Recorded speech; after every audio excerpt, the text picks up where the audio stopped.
Salut la team, on se retrouve dans la dernière vidéo de l'année 2024. Et donc quoi de mieux que de faire une rétrospective de cette belle année et un petit focus sur l'année 2025, sans oublier la petite FAQ que je vous ai proposé de faire sur Instagram en début de semaine. Et d'ailleurs, si vous n'êtes pas encore abonné, n'oubliez pas de vous abonner, le lien est dans la description. Donc avant toute chose, pour reposer la situation, Cycliste Actuel, c'est une société que j'ai créée il y a tout juste un an et ça me permet donc de partager mon quotidien sur les réseaux sociaux et notamment YouTube puisque je porte les caméras en inside sur mon vélo lors de toutes mes compétitions pour ensuite les débriefer avec l'aide de Damien qui va pouvoir se présenter dès maintenant. Salut à tous, j'espère que vous allez bien. Alors moi c'est Damien Degault, j'ai 29 ans et je suis fondateur et entraîneur de la société Progress Coaching et j'entraîne depuis maintenant un an Gwenaël via Cycliste Actuel.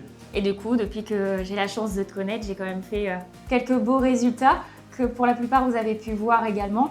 Donc j'ai notamment cette année réussi à faire 3e au championnat d'Europe alors que j'étais en simple reprise et 15e au championnat du monde quand même pour ma première expérience.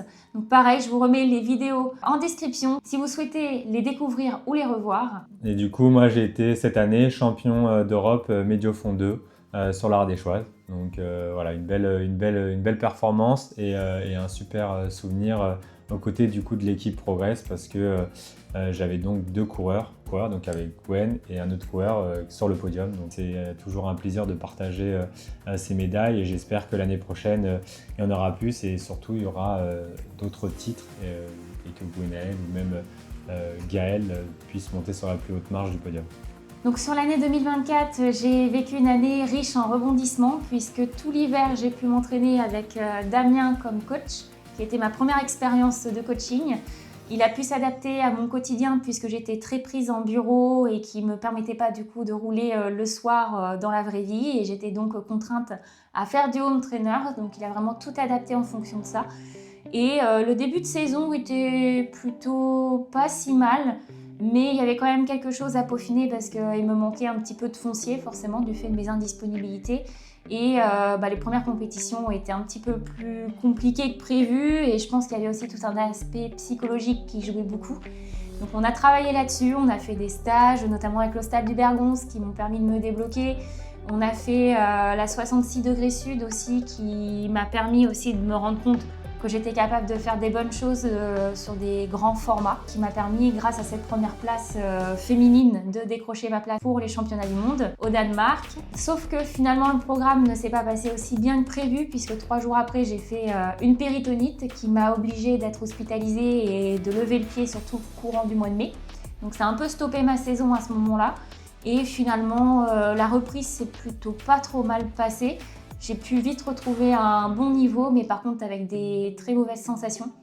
Je pense que j'ai repris peut-être un peu vite. Le coach pourra le dire parce qu'il aurait voulu que je reprenne un petit peu plus tard, mais j'avais tellement hâte de pouvoir remonter sur le vélo. Et ça, c'est clair que je l'ai payé du mois de juin jusqu'au mois d'août. Chaque coup de pédale était un supplice pour moi. Donc même si j'avais les watts, même si vous voyez sur les données que je faisais des bons résultats, des bons chiffres d'un point de vue watts, etc., vraiment, mes sensations étaient médiocres, donc j'étais très fatiguée. Et j'ai eu un gros coup de chance, c'est que j'ai eu mon second souffle qui est arrivé lors des 24 heures du Mans, donc dernier week-end du mois d'août. Et dans la foulée, une semaine plus tard, je faisais les championnats du monde, grand fond d'eau, et qui m'ont donc permis de faire un beau résultat avec cette 15e place. Mais du coup, là on est en 2024 là. Oui, là j'ai fait tout le... Mais là, attends, on est en 2025. Non, on passe en 2025. On passe en 2025, tête de nœud. C'est sûr de toi? Mais oui. Mais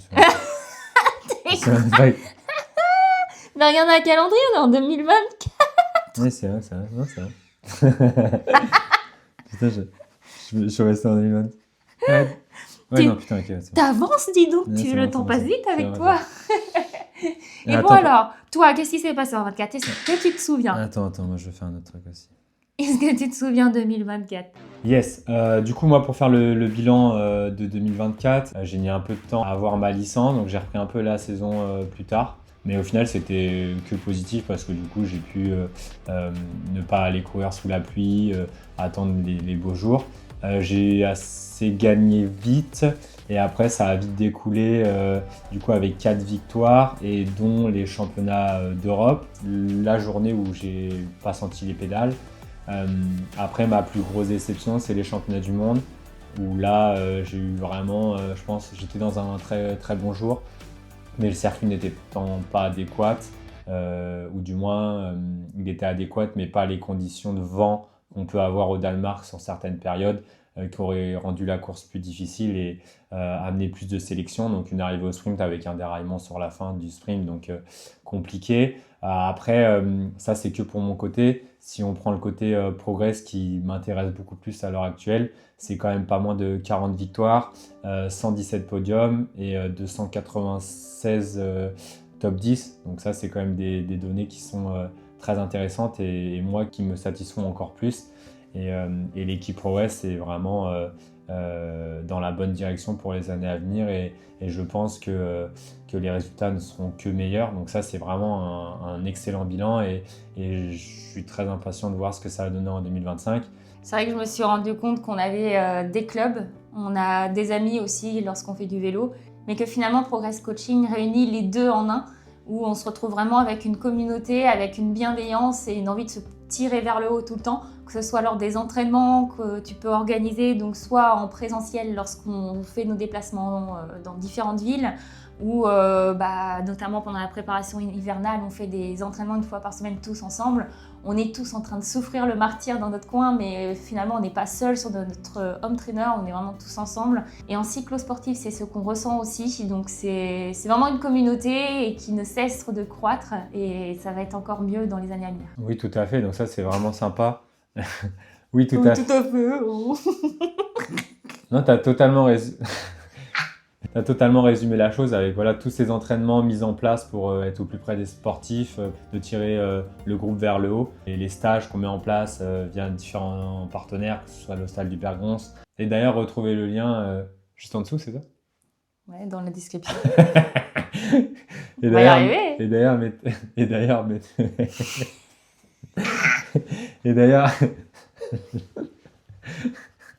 et d'ailleurs, on vous mettra le lien dans la description. Il y a aussi le stage de Calpé qu'on va aller faire en février avec toute l'équipe, où là, on va être sur vraiment de la préparation physique et de l'optimisation de la performance, avec plein de surprises. C'est vraiment la typologie qu'on va mettre en place avec tous ces événements et lors des cycles sportifs, se retrouver tous ensemble pour créer du coup une émulation et pouvoir tirer au maximum chaque individu pour qu'il donne le meilleur de lui-même et qui découvre jusqu'où il peut aller, sachant qu'on n'a pas de limite, donc ça peut aller très loin, quoi. Et justement, vous allez vous aussi être étonnés, puisque bien sûr, dans chacune de nos aventures, je porte la caméra pour vous montrer toutes les petites particularités de chacune d'entre elles.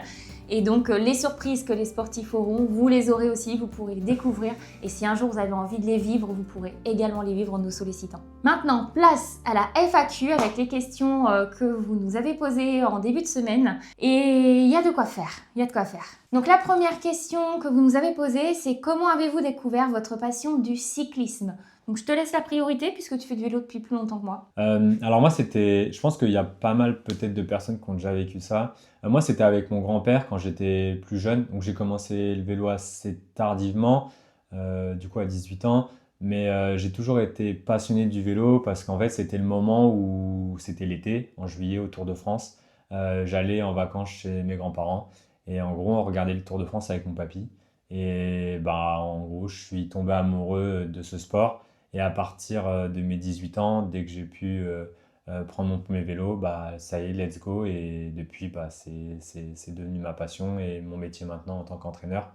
Donc c'est vraiment ça, c'est cette osmose avec mon grand-père et mes grands-parents pour regarder le Tour de France sur toute la durée de l'été, quoi. Et toi? Moi, c'est complètement différent. C'est vrai que le Tour de France, tout le monde le connaît, mais c'était quelque chose qui m'intéressait pas beaucoup parce que je trouve qu'on ressent pas trop ce que vivent les coureurs quand on le regarde d'un point de vue extérieur. Donc c'est aussi pour ça que j'ai créé Cycliste Actuel pour le voir en intérieur et le partager au maximum. Et sinon, comment je suis tombée du coup dedans alors que j'avais pas forcément de fibre, c'est que j'ai toujours quand même aimé pédaler avec un VTC, faire des petites emplettes, etc. Et c'est ni plus ni moins le Covid qui m'a poussée dedans parce que je suis un petit peu bigorexie, j'adore faire du sport. Je peux pas rester sans rien faire et du coup, avec les petites zones de 1 km à la ronde puis 10 km à la ronde, m'ont permis de mettre le pied à la pédale. Et voilà, ma route a croisé des cyclistes qui font qu'au bout d'un moment, j'ai craqué, j'ai acheté mon premier vélo et très rapidement, je suis allée sur les premières compétitions. Deuxième question. Partagez-vous un rêve, un objectif commun? Concernant le vélo, Je pense. moi j'en ai un. T'en as un aussi? Commun. Je sais pas si c'est commun. Moi je kifferais trop qu'on soit tous les deux champions du monde grand Ah fond ouais. d'eau. Ouais, j'aurais dit pareil. Avoir un maillot. Ouais, c'est sûr. Ah, ce serait trop classe. Ce serait trop classe. Peut-être 2025?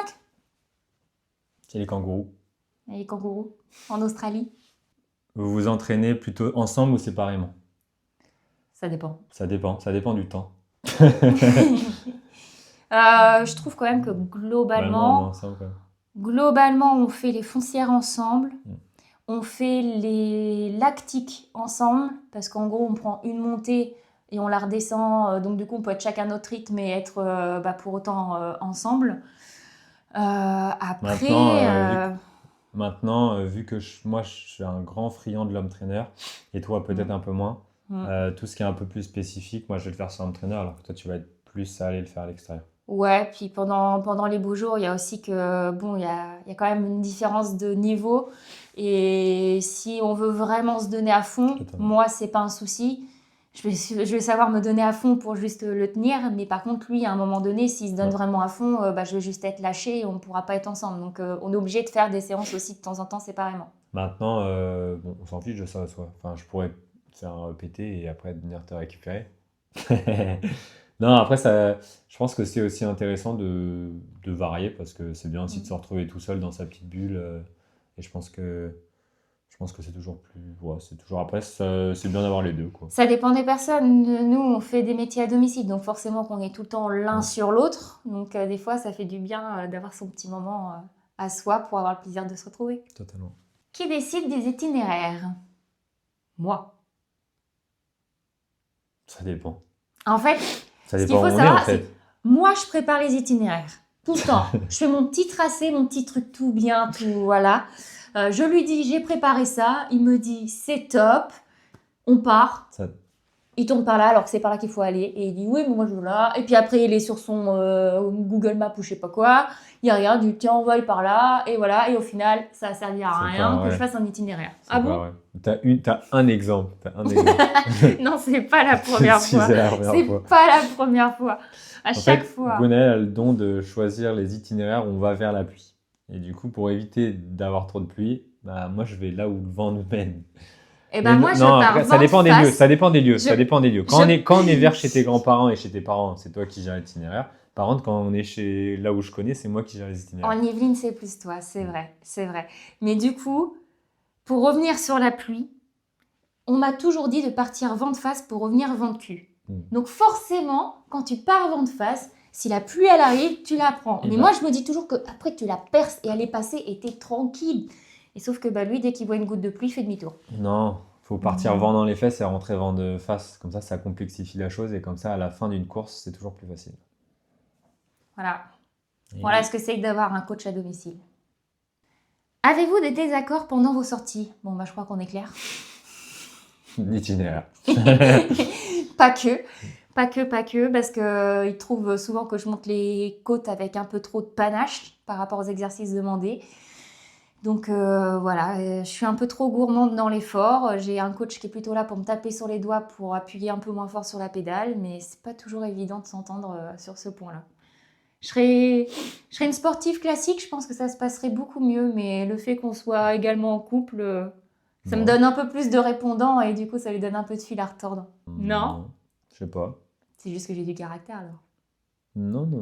Non, il y a le fait, c'est sûr, de vivre, qu'on soit ensemble, ok, mais je pense que c'est Je suis surtout- casse-couille quand même. Ouais, je pense que c'est ça. Après, elle va se plaindre. Non, c'est ça. En fait, après, tu vas te plaindre d'avoir mal aux jambes ou d'être collé alors que t'en as trop fait, quoi. Souvent ça. C'est juste pour son bien, au final. Voilà, je suis juste là pour son bien. Je sais que c'est pour mon bien, mais je fais encore partie des jeunes cyclistes en termes d'expérience qui se disent que plus on roule fort, plus on progresse, quoi. Non. Donc c'est difficile pour moi de rouler tranquille et de me dire reculer pour mieux sauter. Partagez-vous vos tenues et matériel vélo. Bon, ouais. Là, elle peut faire la petite grimace, mais oui, en fait, elle me pique pas mal de vêtements. On fait la même taille de Non, vêtements. c'est pas vrai. Si, on fait tous Du les coup, deux elle me du pique S. elle me pique souvent des vêtements. Tout ce qui est un peu technique, parce que je commence à avoir pas mal d'années de vélo et elle un peu moins. Du coup, je sais exactement ce qu'il faut pour, par exemple, la pluie. J'ai pas mal de matos, donc c'est sûr que là-dessus, j'en ai donné déjà pas mal. Et du coup, elle m'en pique encore. Parce que maintenant, il y a un côté style. Donc, ce que je lui ai donné, c'est un petit peu démodé. Du coup, maintenant, madame va chercher le style. Et concernant matos, oui, bah, c'est pareil. De toute façon, on a un peu tout en commun. Donc, Mais pour le coup, pour le matos, c'est peut-être plus toi qui m'en pique. tu parles des hommes trainers. Home trainer. Oui, c'est vrai. Parce que monsieur n'avait pas de home trainer. Donc forcément, il me le pique. Attends, on en a un en commun. Et c'est comme quand tu vas promener Shelby. Oh, un cyclocross. Bah, c'est pratique. Hein, dans C'est la pour ça. forêt. C'est juste un vélo qui est passé et je me suis trompé, je pense que c'était le mien. Ah oui. Bah oui. Donc C'est finalement, pour, c'est donnant c'est pour le donnant. débrider un peu, le pauvre. Arrête de forcer ta tête là. Je- Salaud. Qui est le plus motivé dans les entraînements? Bah du coup, comme je suis un peu teuteuse sur les entraînements, je dirais moi quand même. Toi, t'es plus chill, t'es plus confiant. Mm. T'es plus confiant, t'as pas besoin de te défoncer dans un entraînement pour te dire je vais être bon à ma course. Ouais. Motivé, ouais, après ça dépend, je sais pas, dans les entraînements, je pense que tu as besoin de ce côté de te rassurer, ouais. Mais de manière globale, pas que sur un entraînement. Parce que sur des entraînements, moi, enfin, je suis calé, enfin, je suis quali, quoi. Ouais. Quand je Ouais, m'entraîne, il t'es n'y a au pas de millimètre. souci. Maintenant, ouais, sur la motivation globale d'une semaine, par exemple, tu seras beaucoup plus motivé. Alors que bah, moi, j'ai quand même quelques années d'entraînement, quelques bornes d'entraînement. Du coup, j'ai moins cette excitation, mais au final, c'est plus tempéré, quoi. Qui est le plus compétiteur? Hmm. Ça, je pense que c'est moi. Disons que dans la tête, je pense qu'on a les mêmes envies. Mais toi, t'as pas la peur de gagner, t'as pas la peur de frotter, et du coup, bah t'y vas plus. Je sais pas. Après, moi, je vois que par ça, en fait. Rouler pour rouler, en fait, je m'en fous. Ouais, c'est vrai que... Genre, toi, tu vois, par exemple, tu peux faire des challenges pour remonter, comme tu avais pu ouais, dire, ouais. faire un peu de longue distance, de l'ultra. Moi, c'est pas du tout mon délire. Alors, c'est toujours Ouais, sympa, mais, je suis un peu plus touche à tout que toi. mais moi, c'est. Ouais, je vois que par ça. Donc, je pense que c'est moi. Ouais. Non. Ouais, parce que toi, s'il n'y a pas un objectif de gagne, ça t'intéresse pas. Alors que moi, s'il y a un objectif d'un simple dépassement de soi, comme par exemple le Tour du Mont Blanc, tu vois. Le Tour du Mont Blanc, c'est un truc de dingue. Et si jamais un jour je le fais, ce sera pas du tout pour me dire je gagne. Ce sera juste pour me dire do it, I do it. C'est fait, c'est coché. Et voilà, et j'ai tout donné. Et toi, en fait, c'est Non, ça, pas, je le ferai pas. c'est pas ce qui te fait vibrer, quoi. Non, totalement. Donc ouais, t'es plus compétiteur. Couple de cyclistes, atout ou contrainte? Globalement, à tout. Ouais, je pense que c'est un atout. À tout. Parce que du coup, on se comprend. Donc le délire du cycliste, on l'accepte. S'il a besoin d'être focus à 100% pour une compétition, je le comprends tout à fait. Je peux l'assister. Là-dessus, on se comprend tout de suite. Donc ça, c'est vraiment même mode de vie. Parce que c'est vrai que les cyclistes doivent être carrés le week-end et s'ils ont un moment où se faire plaisir, c'est plus en début de semaine. Donc c'est complètement l'inverse de 99% des gens. Donc ouais, vraiment à tout. Par contre, contrainte aussi sur le fait que c'est 2 fois plus de matos, donc 2 fois plus de bazar. Faut s'organiser aussi. Parce qu'au sein d'un foyer, ça fait beaucoup d'heures d'entraînement. Il y a aussi les déplacements. On fait chacun nos compétitions dans notre coin, globalement, parce qu'on court tous les week-ends. Donc, c'est pas toujours évident de trouver des courses où on est là simultanément. Mais sinon, en dehors de ça, Non, c'est un atout. c'est un atout. Je commence le cyclisme. Comment m'entraîner? Moi, ce que je dirais pour commencer le vélo, c'est justement de faire step by step, de prendre son vélo, d'aller faire des kilomètres, rouler pour rouler, augmenter les distances. Alors, je dis pas qu'il faut, par exemple, ne pas faire 2 heures et le lendemain faire 6 heures, mais tout en ayant un peu de progression linéaire. Et après, si on peut mettre un peu d'intensité, créer un peu d'intensité un peu naturelle via le parcours. Voilà, monter une bosse, il y a du vent, il y a un jeu qui peut être sympa, aller chercher des coms via Strava. Après, après avoir fait voilà, tout ce travail-là, peut-être commencer à intégrer des sorties collectives. Et après, c'est sûr qu'à un moment donné, il y aura ça c'est la constatation de tous les sportifs que j'ai pu avoir, qui sont venus me voir. À un moment donné, il y a une stagnation, parce qu'on ne sait pas quoi faire. Avoir cette question de dire qu'est-ce que je fais demain, je travaille, comment je combine les choses, est-ce que j'en fais trop, est-ce que j'en fais pas assez. Et donc là, à la limite, mais pour moi, c'est plus du coup un débutant, c'est déjà quelqu'un qui a de l'expérience avec un niveau déjà moyen, parce que déjà, il aura déjà passé des steps via tout ce que j'ai dit avant. Et là, après, je pense que c'est intéressant de se rapprocher d'un entraîneur qui connaît son métier et qui fait que ça, et donc pourra vous conseiller du mieux possible, quoi. Après, c'est libre à chacun, mais quand on commence une nouvelle discipline, je me dis qu'il faut quand même prendre le temps Mm. de faire du vélo plaisir parce que moi, j'ai commencé très très vite. J'ai fait que 3 mois de vélo plaisir avant d'attaquer les compètes. Et la première année, ça a été très difficile mentalement parce que forcément, on n'a pas le niveau, on saute, etc. Et là, il faut se souvenir très fortement de pourquoi est-ce qu'on fait du vélo et ce qu'on aime dans le vélo. Et pour ça, il faut se créer des bons souvenirs.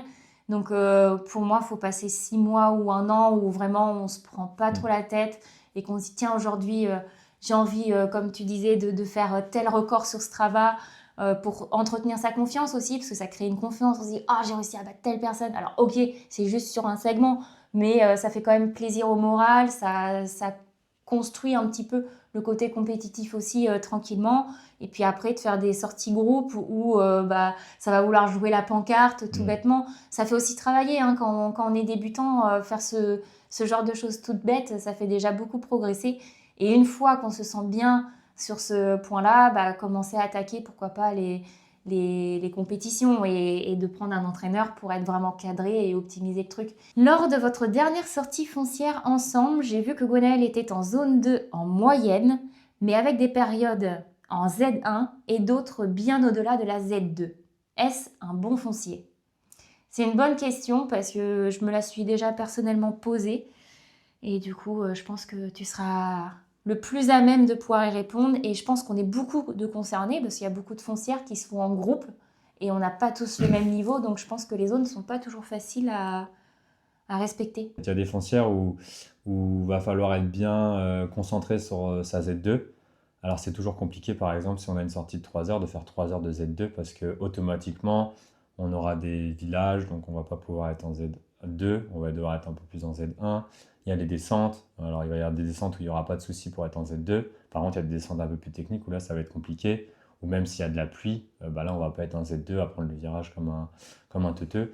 Donc là effectivement ça dépend des tournures. Moi ce que j'aime bien, déjà la typologie de la sortie foncière, c'est de développer l'endurance. Donc en gros, il faut être entre Z1 et Z3. La Z2 doit être la plus importante et la plus représentée dans les zones. Pour ça, tu peux essayer de faire un itinéraire Tout plat. assez plat, C'est voilà. ce que j'allais dire. Et du coup, en limitant le temps de roue libre et du coup d'avoir un itinéraire tout plat. En sortie groupe, en fait, ce qui peut se poser, et c'est là où je dis attention et je mets Léo là, c'est d'avoir des intensités supérieures à la zone 3. Quoi. Pour répondre à cette question, Gwenaëlle c'était un bon foncier. Merci. Quel est votre meilleur souvenir 2024?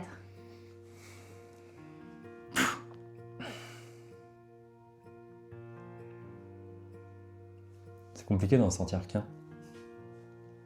C'est exactement ce que j'allais dire. Il y en a tellement. Ma plus belle réussite, c'était la 66 degrés sud. Première fois où je suis première féminine.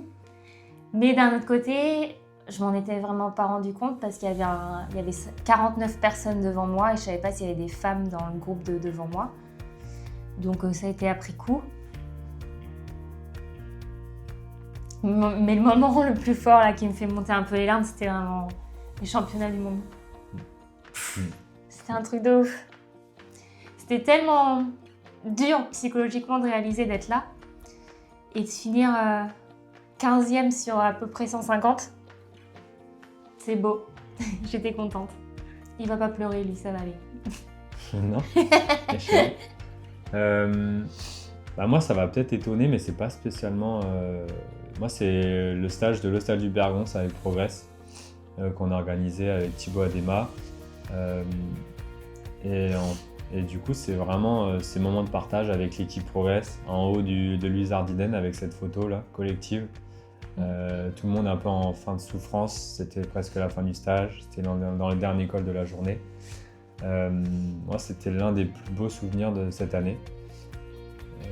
Voilà. Après, non, c'était mon meilleur souvenir. Franchement, cette ambiance, être bien sur le vélo, alors que c'est assez contradictoire, c'était le col où je venais d'apprendre le décès de ma grand-mère avant, donc je sais pas, il y avait quelque chose d'envoûtant et en fait de se dire que le vélo c'est pas que des compétitions et c'est plus des moments de partage et d'être avec ses amis et ses sportifs. Pour moi c'était et sa chérie et sa femme, donc c'est vrai que c'était pour moi le meilleur souvenir de l'année 2024. L'humain. Ouais. Est-il encore possible d'acheter vos tenues? Oui, mais pas tout de suite. Il n'est plus encore possible, mais on va en refaire un réassort. Pour que vous en ayez pour les étapes du Tour. Parce qu'effectivement, vous avez été nombreux à être intéressés par nos tenues. Mais le mois de décembre est toujours un mois compliqué un peu pour tout le monde. Donc on l'avait fait en décembre pour qu'on puisse avoir les maillots en début de saison. Donc ceux qui ont pu commander les auront pour le début de saison. Et pour ceux qui n'ont pas eu l'occasion de commander, on refera un assort donc en commande manuelle sur le mois de mars ou avril. Il faut qu'on voit avec la marque Gobic leur délai de commande à ce moment-là pour que vous les ayez bien pour début juillet et vos cyclos sportifs. Faut-il faire partie de la Team Progress pour participer aux différents stages? Non, pas du tout. En gros, c'est sûr que les sportifs Progress ont l'avantage.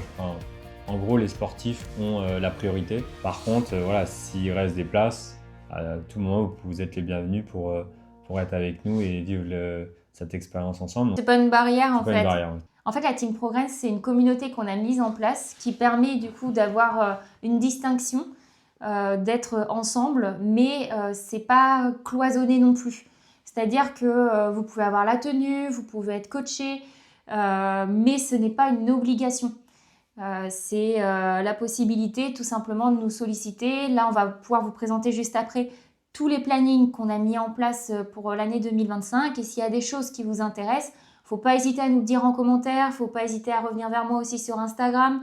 Je réponds à tous les messages. Et du coup, si vous avez envie de faire partie de l'aventure et de partager un gîte avec nous, de profiter des conseils de Damien avant la compétition, c'est tout à fait possible. Il faut simplement nous demander et nous, on vous dira à ce moment-là si c'est possible par rapport au logement qu'on aura trouvé et le nombre de places disponibles. Sachant que Gonel vous l'a peut-être pas dit, mais en 2026, on a une superbe surprise à vous présenter. Donc ça, vous verrez à ce moment-là, mais il y aura encore Moi, j'ai rien dit pour l'instant, c'est pas moi de l'annoncer. Il y a encore plus de facilité, vous verrez. Il y a des très belles choses pour 2026.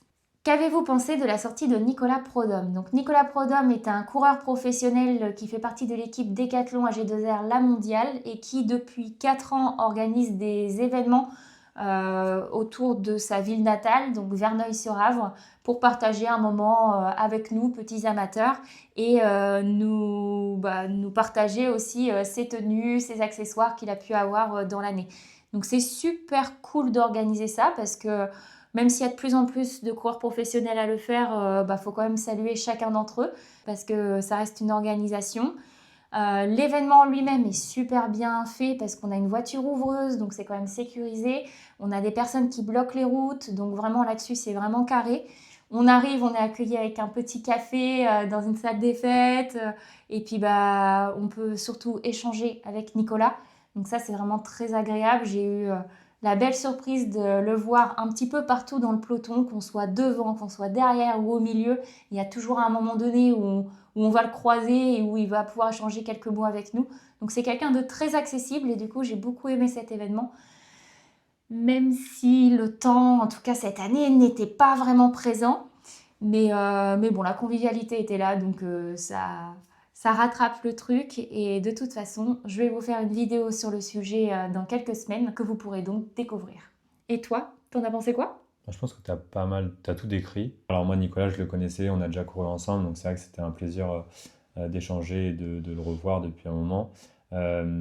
Et voilà, super moment, ça a papoté. Bon, la météo, c'est sûr qu'on aurait aimé un grand soleil et un peu plus chaud, mais bon, ça fait partie du jeu et C'est la Normandie en même c'est la temps. Normandie, donc on était dans le thème, donc voilà. Puis vous verrez dans la vidéo, mais quand on met Nicolas Prodhomme et Damien Degaut ensemble, il y a forcément un moment donné où faut que C'est ça ça. accélère et du coup c'est bien, ça avive un peu le truc, c'était bien sympa. Tout le monde C'était est... juste pour se réchauffer. Ouais, mais je pense que franchement tout le monde était content aussi Ouais. parce que ça a vraiment roulé tranquille pour prendre le temps de papoter et puis on a fait un petit bouquet final qui permettait de mettre un petit peu tout le monde dans sa petite zone rouge, histoire de 5-10 minutes et puis comme ça on a fini en beauté, donc parfait. Quel est votre plus beau itinéraire ensemble? Moi, je sais pas si c'était le plus beau ensemble, mais c'est celui qui m'est resté le plus beau. On était à Calpe, le premier stage en Espagne, et c'est l'ascension du col où on a fini toi et moi en sprint. C'est Ah, je suis d'accord. un endroit magique pour moi en fait, parce que c'est là que Ah, je sais plus comment il s'appelle. ça se joue un peu, ouais. Faut qu'on le retrouve. Je vais vous le mettre en description là, parce qu'on l'a plus, mais on va le retrouver. Et Ah, il monte haut en plus, celui-là, il monte à plus de. Ah, je sais plus comment il monte. un très beau col, et c'est vrai que c'est là que. Ouais, c'est sympa. Ouais, fallait que je le cherche. Fallait que je cherche et que j'espérais pouvoir le griller à un sprint final d'un col. Ah, c'était le plus haut. Ouais. Tu m'as fait croire un instant que je pouvais peut-être y arriver, puis après t'as sorti ton rire sarcastique et puis tu m'as fumé, voilà. Mais c'était drôle, c'était cool. Ouais, c'est pas mal.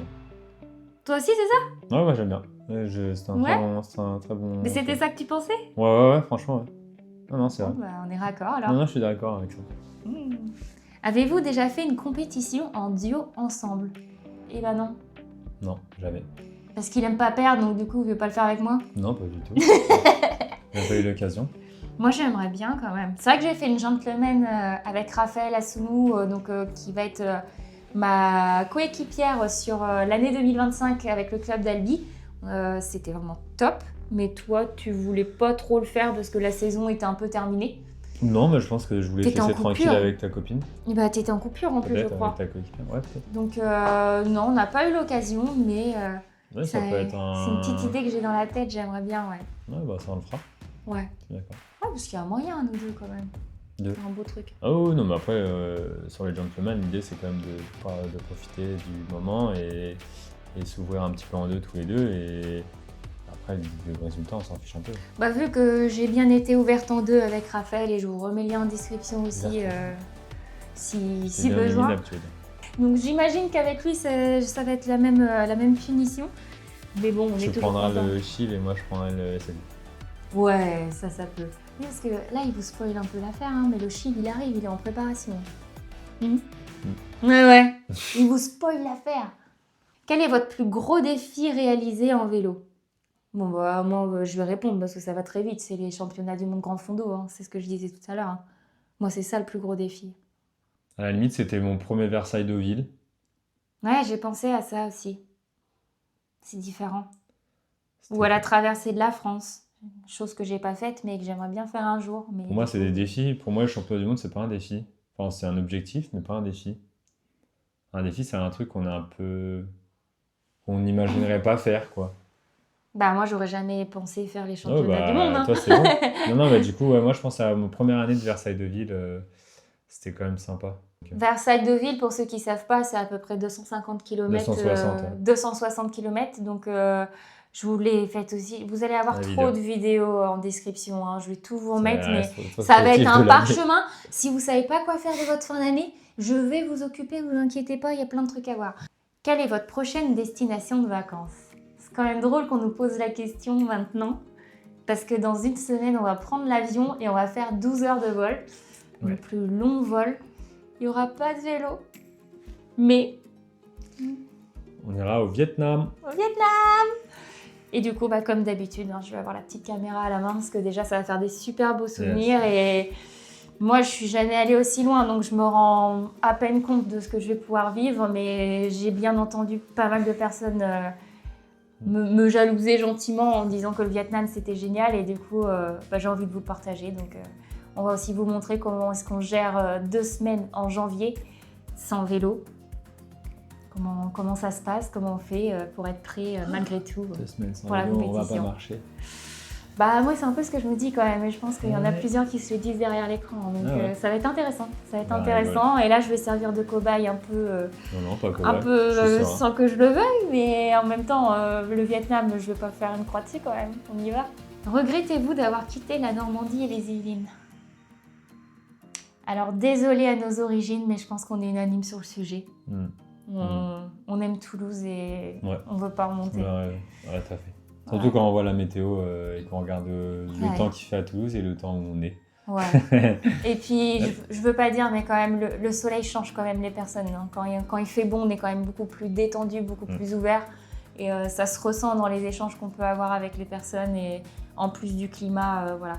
Mais par contre, les Yvelines et la Normandie, c'est très joli. Donc quand il y a du soleil, c'est juste très agréable. Mais je pense que du coup, on profitera... Après, on a toute notre famille dans les Yvelines, en Normandie. Donc on reviendra quand même.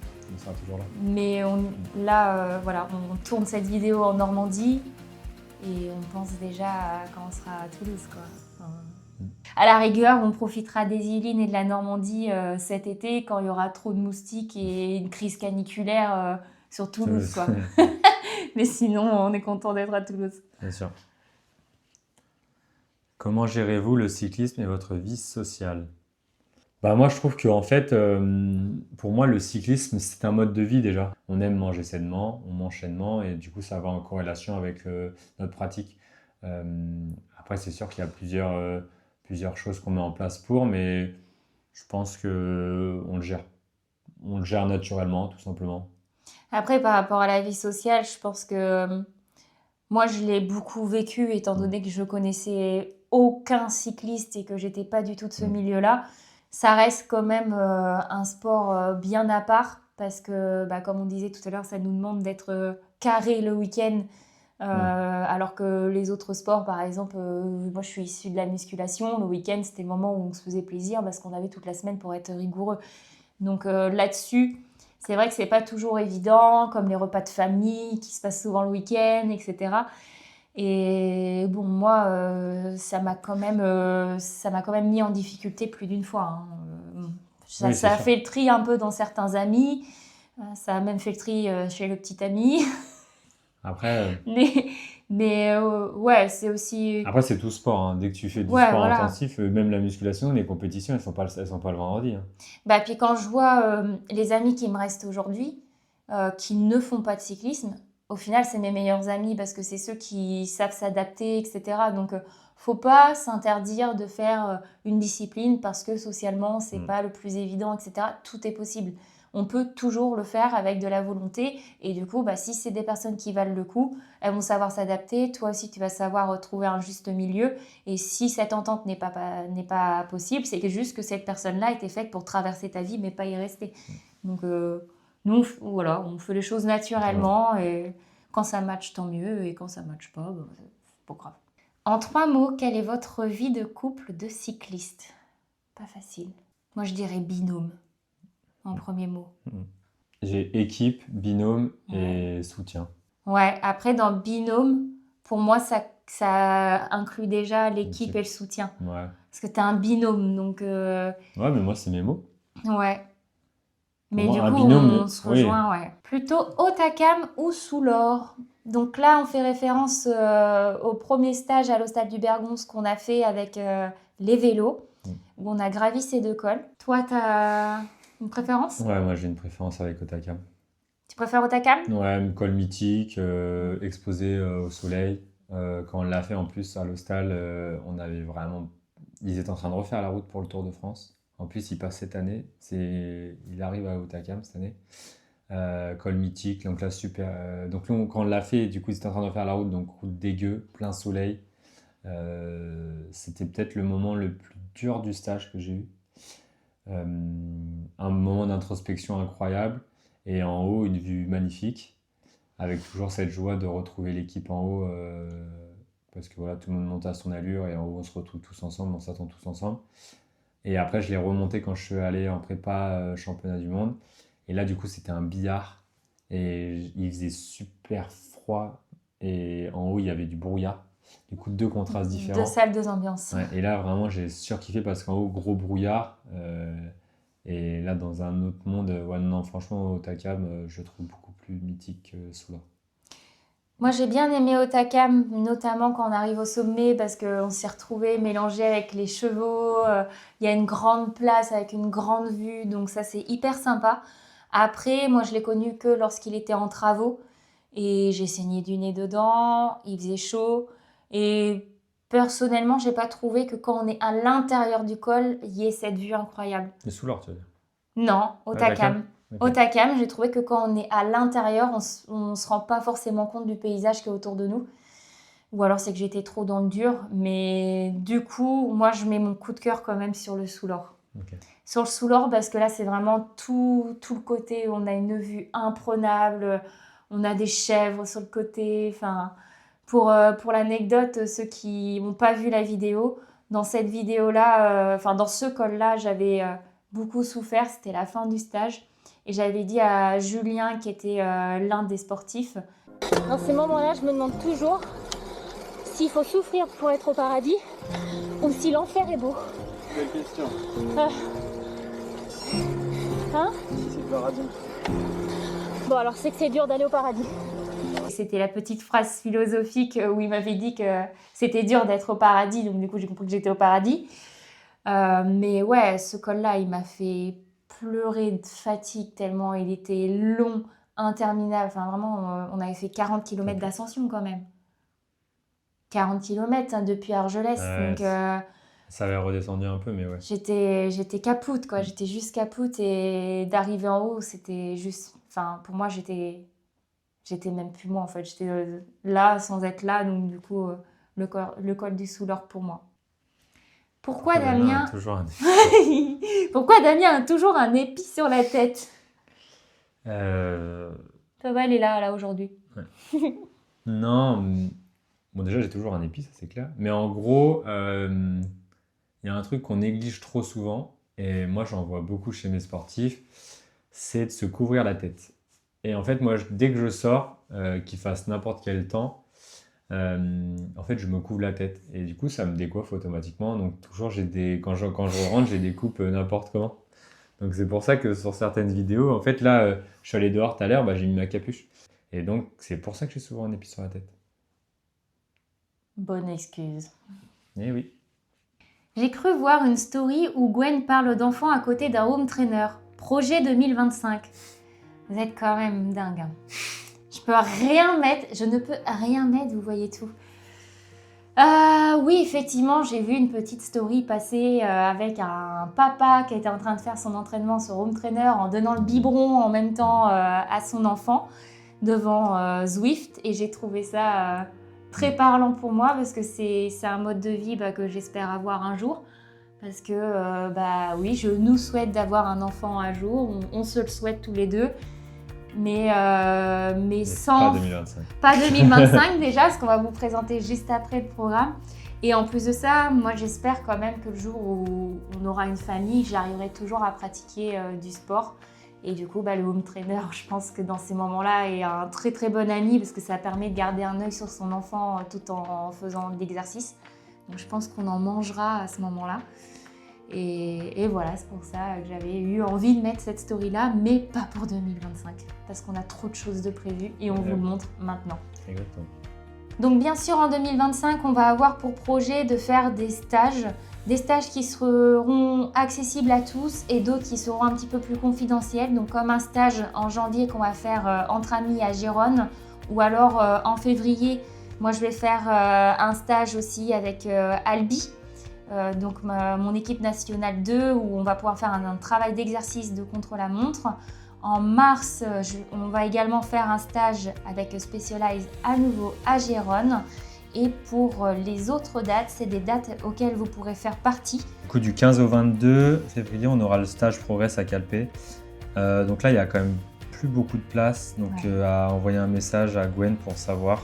Il doit me rester 1 ou 2 places, donc quand même privilégié, comme on l'a déjà dit, par les sportifs Progress. Après, en juin, c'est le stage du coup du 28 mai au 1er juin via du coup notre partenaire au stade du Bergon, c'est Thibaut Adema, où là ce sera la prépa championnat d'Europe pour préparer l'Ardéchoise. Derrière, on va enchaîner avec un autre stage encore à l'Hostal du Bergon, donc là tout ça c'est dans les Pyrénées, à Gers, donc à côté d'Argelès-Gazeau, en face de Hautacam.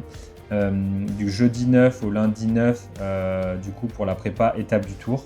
Et après en août, donc là c'est le premier stage je pense qui fait ça, on est innovateur aussi là-dessus, où on aura du coup du 9 au 15 un stage pour prépa 24 heures. Alors prépa 24 heures, c'est préparer les 24 heures du Mans et les 24 heures d'Albi. Et en fait, quoi mieux que préparer ces compétitions en faisant les 24 heures de Nogaro. Il y aura 2 équipes si tout est OK.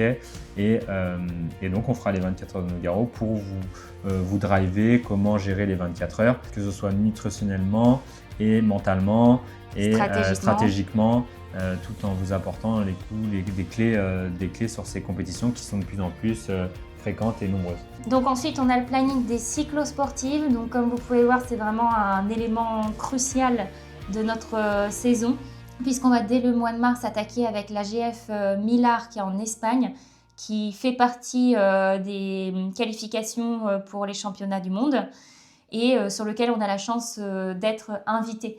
Donc d'ailleurs, sachez que dès lors qu'on est une équipe de 10, il y a la possibilité d'avoir 10% de réduction. Donc si c'est un événement qui vous intéresse, dites-le moi rapidement de façon à ce qu'on puisse commander les billets en fonction.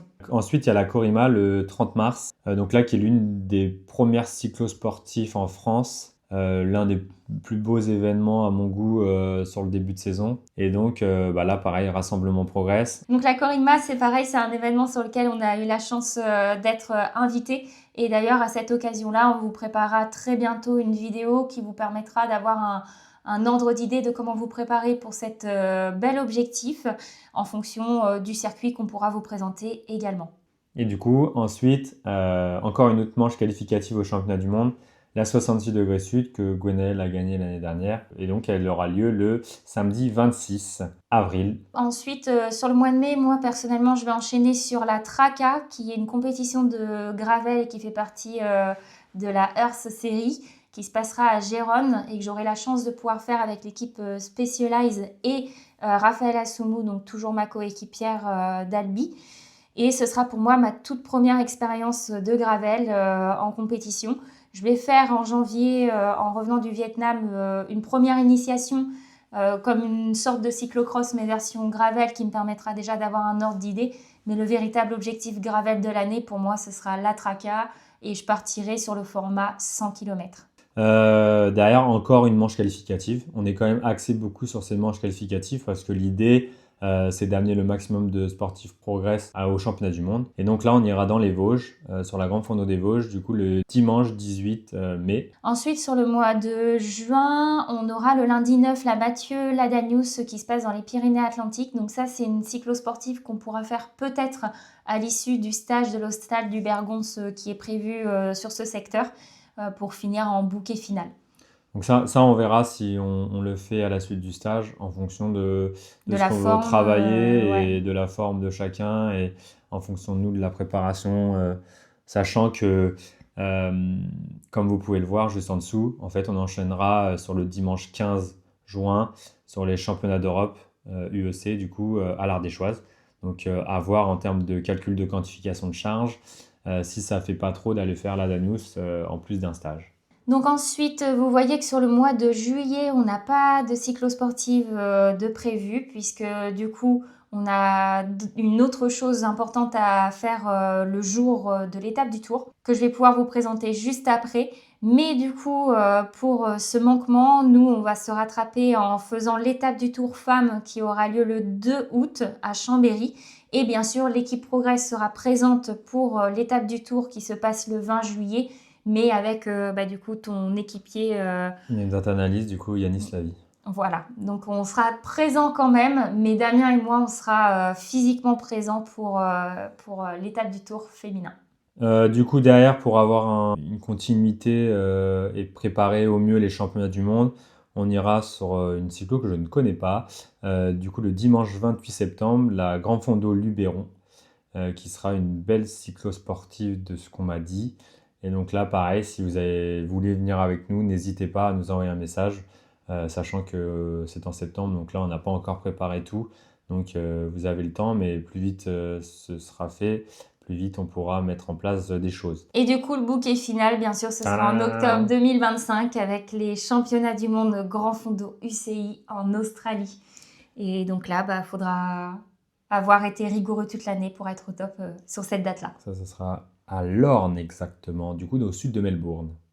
Donc là, après, on est plus sur ma partie personnelle puisqu'on entame le planning FFC National 2. Donc, c'est toutes les compétitions féminines FFC que j'ai l'intention de faire avec mon équipe. Donc, sur le mois de février, on va commencer avec déjà, effectivement, ce stage que l'équipe va effectuer pour nous entraîner au contre-la-montre par équipe puisqu'on retrouvera en mai, donc le 2 mai, une épreuve, donc le chrono 47 qui sera un chrono par équipe. Et fin février, donc le 28, on présentera les équipes puisque dès le 2 mars, on entame la première manche de la Coupe de France N2. Et là, pour le coup, c'est carrément à domicile puisque c'est Albi qui s'en occupe. En espérant que je puisse être sélectionnée parce qu'effectivement, je serai absente sur le stage complet N2 puisqu'il se déroule en même temps que le stage Progress. Donc, je sais qu'il y a des choses qui vont se passer à ce niveau-là et qu'il y aura des sélections de prévues. Donc, à voir si ce que je peux faire au quotidien suffit à donner envie à ma directrice sportive de me sélectionner ou s'il faudra que je fasse mes preuves une prochaine fois sur une prochaine étape. Le dimanche 16 mars, on va faire les boucles de Seine-et-Marne, donc en Île-de-France, suivi du samedi 22 pour le prix de Montoire en Loire-et-Cher et dès le lendemain, toujours dans le même secteur, on a les Reines de la Cisse qui est cette fois-ci une course élite nationale. Et du coup, il y aura les N1 et les N2. Donc moi, je vais être un peu le vilain petit canard du peloton, mais c'est bien, ça va être une belle occasion de faire ses preuves et de voir ce qu'on vaut dans le grand bain. En avril 2025, donc il y aura le samedi 12 et le dimanche 13, la deuxième manche de la Coupe de France N2 avec le Tour de l'Orne qui sera à domicile puisqu'il sera dans le Perche, tout autour de Mortagne-au-Perche. Donc là, vraiment, ça va être des routes à domicile et il me tarde de découvrir l'itinéraire. Donc ensuite, le 2 mai, le vendredi 2 mai, on a la Coupe de France N2 avec la troisième manche au chrono 47 du Lot-et-Garonne. On a le samedi 31 mai, la route féminine Loire-Atlantique. Le 22 juin, on aura une nouvelle manche de la Coupe de France N2 en Nouvelle-Aquitaine.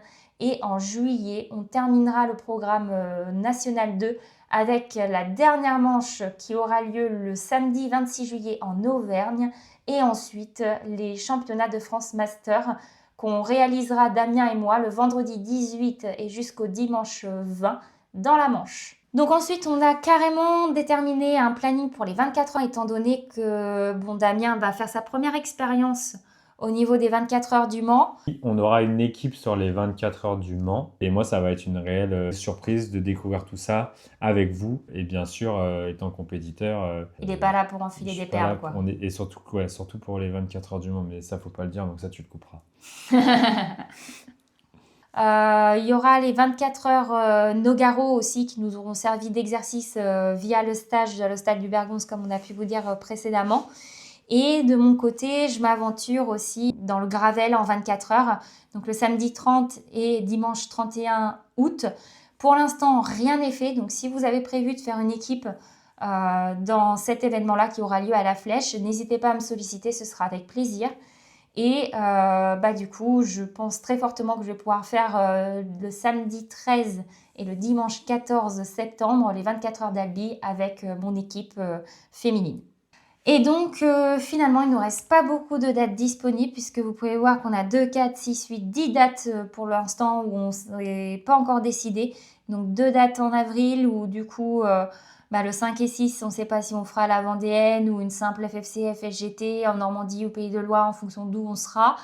Il y a aussi le 20 et 21 avril la Monaco Gravel qui peut nous intéresser. Sinon, ce sera une FSGT en Occitanie pour ma part dans le secteur si je ne bouge pas.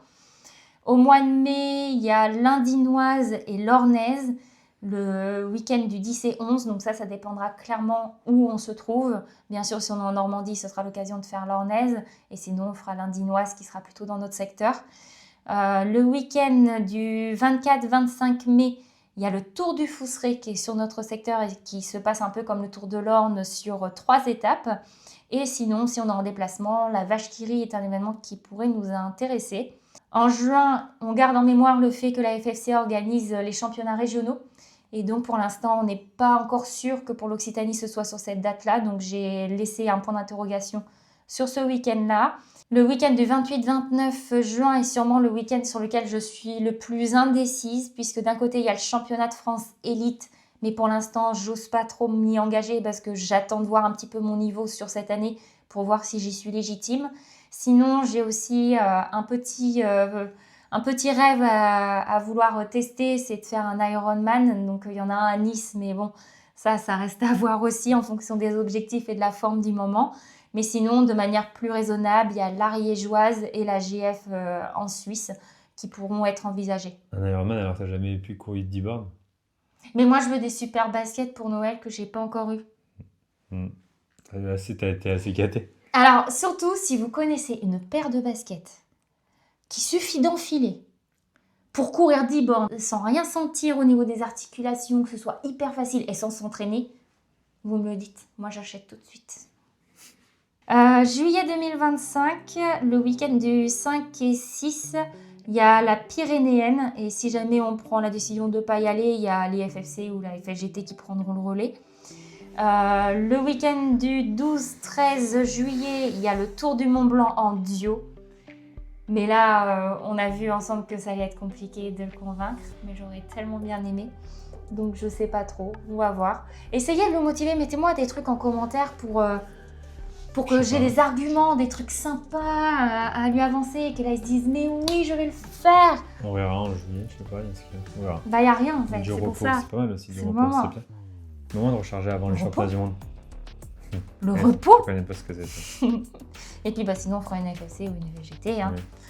Et en septembre, on a le week-end du 6-7 qui est libre pour l'instant. On n'a rien prévu et j'ai rien trouvé. Donc si vous trouvez quelque chose, vous me dites. Et sinon, le 20 et 21 septembre, il y a les Bosses de Provence et la Mathieu Jalabert. Ça y a moyen qu'on aille aux Bosses de Provence. Ouais. Donc ça, c'est deux Et belles... la Luberon, c'est d'avant? C'est la semaine d'après, la Luberon? C'est la semaine d'après, la Luberon. Ouais. Donc on a ce week-end-là qui est disponible sur ces deux cyclosportives et du coup, moi je connais aucune des deux, donc je peux difficilement choisir. C'est quoi cette gueule de Joker là? Et voilà, on vous a tout dit, l'année 2024, comment elle s'est passée, ce qu'on prévoit sur l'année 2025, on prévoit vraiment des trucs de dingue, ça va être encore une année encore plus riche que l'année dernière. Déjà que c'était très mouvementé l'année dernière, mais là, il va falloir qu'on fasse des gros dodos et qu'on récupère bien et qu'on soit clean en dehors des entraînements parce que... Ouais, le Vietnam. Donc voilà, tout ça à faire dès qu'on rentre du Vietnam. Et là, ça va envoyer du lourd. Donc restez connectés, abonnez-vous si ce n'est pas déjà fait. Et puis, oui, ce petit loustic, vous le reverrez de temps en temps à l'écran. Hein? C'est bien parti. Bah ouais, c'est bien parti. Bon, allez, je vous embrasse. Et gros bisous et bonne fin d'année. Et Bonne on se fête de fin retrouve d'année. en 2025. Ciao.